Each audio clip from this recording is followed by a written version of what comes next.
आपने सुना होगा गुरुकुल, लेकिन अब देखने को कहाँ मिलता है। परंतु आज भी कहीं कहीं ऐसा विद्यालय है जहाँ पर गुरुकुल की परंपरा देखने को मिलती है, जहाँ पर संस्कार और अनुशासन कूट कूट कर भरे हुए हैं। आरा में मझुआ स्थित संभावना आवासीय उच्च विद्यालय इसका जीता जागता उदाहरण है, जहाँ पर शिक्षा के साथ साथ संस्कार और अनुशासन बच्चों के अंदर कूट कूट कर भरे जाते हैं, जहाँ पर बच्चों के अंदर आत्मनिर्भरता और सादगी के गुण पिरोए जाते हैं।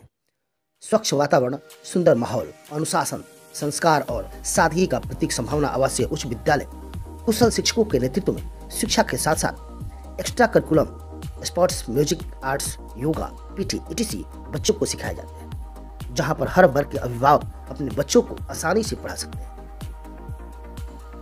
संभावना आवासीय उच्च विद्यालय मझुआ, आरा।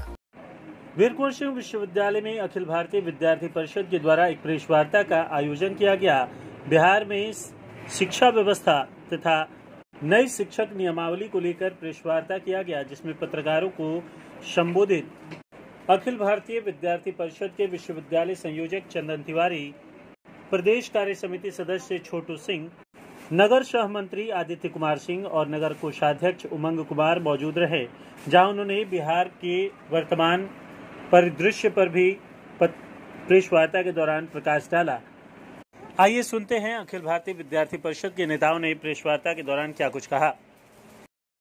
को लेकर अखिल भारतीय विद्यार्थी परिषद द्वारा प्रेस वार्ता का आयोजन किया गया है।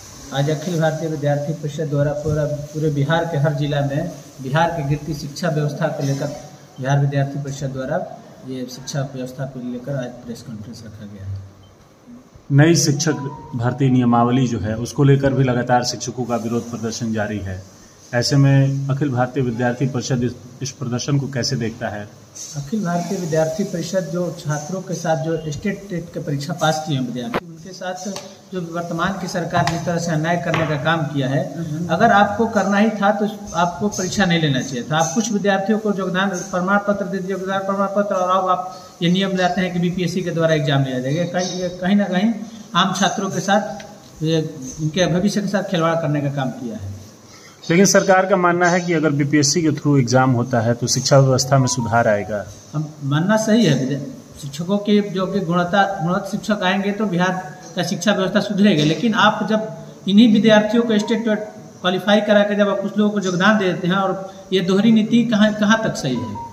बिहार के जो छात्र हैं, आम छात्र हैं, छात्रों के साथ दो तरह का बर्ताव क्यों?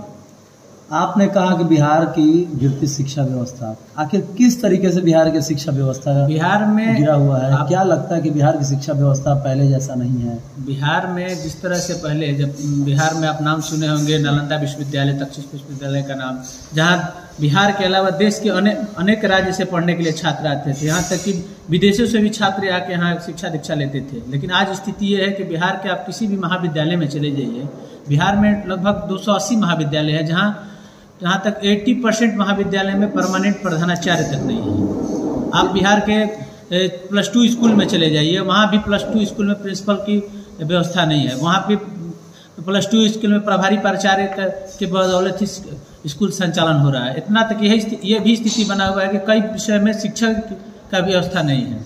शिक्षकों का मानना है कि जब हम पढ़ा रहे थे तो योग्य थे, अब हम अयोग्य हो गए और अध्यापक प्रोन्नति के लिए भी उन्हें परीक्षा देना होगा। तो इसे किस तरह से देखते हैं? क्या बिहार सरकार जो ये नीति लाया है कि बीपीएससी के तहत आपको एग्जाम देना, पास करेंगे तब आपको हम शिक्षक मानेंगे, आपका राज्यकर्मी का जो है जो सुविधा वो आपको दिया जाएगा। लेकिन आप जब इन्हीं विद्यार्थियों को जब आप एग्जाम लिए और स्टेट टेस्ट आप उनको नहीं मान रहे हैं, उनके गुणवत्ता पर आप सवाल खड़ा कर रहे हैं, इसलिए विद्यार्थी परिषद आपके फैसले को स्वागत करता है। लेकिन आप उन विद्यार्थियों को जिनको पास कराए हैं, स्टेट टेस्ट एग्जाम पास किए हैं, उनका योगदान कराने के बाद ये जो आपने लाया है उसको लागू करें। तो किस तरीके से विद्यार्थी परिषद इसके लिए आगे अपना संघर्ष को बढ़ाएगा? अगर उन छात्रों के भविष्य के साथ वर्तमान सरकार अगर खिलवाड़ करेगी तो अखिल भारतीय विद्यार्थी परिषद मजबूर होकर बिहार विधानसभा घेराव करने का भी काम करेगी। छोटू जी, आप बताइए, जो शिक्षक नियमावली है इसमें बहुत सारे लोग कह रहे हैं कि अच्छा भी है, बहुत सारे लोग कह रहे हैं कि इसमें बहुत त्रुटि है। तो क्या लगता है कि इस तरीके के जो सरकार के, देखिए, सरकार के द्वारा बार बार नियम बदलना ये छात्रों के साथ नाइंसाफी है। जहाँ तक आप बात कर रहे हैं कि शिक्षक का नियमावली क्या होना चाहिए, हम बिहार सरकार से ये मांग करते हैं कि जो भी शिक्षा का नियमावली बनाना है एक बार बनाइए। 5 साल में इन्होंने, हमें लगता है कि 10 से 15 बार नियमावली चेंज हुआ है। कभी आप कहते हैं कि सीटेट परीक्षा दीजिए, कभी आप कहते हैं कि बीपीएससी से जाइए। आपको जैसे लेना है, बिहार के युवाओं को दिग्भ्रमित मत करिए, बरगलाने का प्रयास मत करिए। ये नीतीश कुमार बिहार को बार बार हमेशा, जो हम लोग भोजपुरी में कहावत कहते हैं कि बुर्बक बनावता, वही स्थिति हो गया है। बार बार बरगलाने का काम कर रहे हैं। कभी ये नियम होना चाहिए, कभी ये होना चाहिए। स्पष्ट आप जारी करिए कि बिहार के शिक्षक बनने के लिए या अन्य किसी भी सरकारी नौकरी के लिए क्या नियमावली होना चाहिए, आप स्पष्ट इसमें सबसे बड़ा दोषी इसमें कौन है आपके नजर में? सबसे बड़ा दोषी इसके सबसे बड़ा दोषी बिहार सरकार है। आप देख सकते हैं जो सीटेट के विद्यार्थी जब पास हो चुके हैं तो फिर आप उनपे आप लाद रहे हैं कि आप बीपीएससी से दीजिए। अगर आपको बीपीएससी से ही शिक्षक को बहाली करना था तो आप पहले ही कह देते कि हाँ बीपीएससी से हम शिक्षक का बहाली करेंगे। लेकिन बार बार नियमावली चेंज करना। आपका जब इस सरकार का गठन हुआ तो उन्होंने कहा कि 10 लाख रोजगार देंगे। कहाँ है आपका 10 लाख रोजगार? और 10 लाख रोजगार के नाम पे केवल बार बार नियम परिवर्तन करना, या कहाँ न्याय है छात्रों के साथ? अभी तक 7वें चरण की बहाली की प्रक्रिया शुरू भी नहीं हुई है। ऐसे में अब तक आ जाना चाहिए था, और नई शिक्षक नियमावली आ गई जिसका लगातार विरोध हो रहा है। तो कहीं क्या मानते हैं कि इसमें बेरोजगारों को उलझाने की साजिश तो नहीं सरकार की? ये जग जाहिर है। ये जितने भी इस बिहार के युवा हैं, ऐसे ही बिहार को लोग पूरे देश भर में लोग पलायन नहीं कर रहे हैं। यही कारण है, बार बार नियमावली में चेंज करना, बार बार अनेक प्रकार का विघ्न पैदा करना। इसीलिए बिहार के युवा दूसरे राज्य में जाकर के मजदूरी करने पे मजबूर हो गए हैं।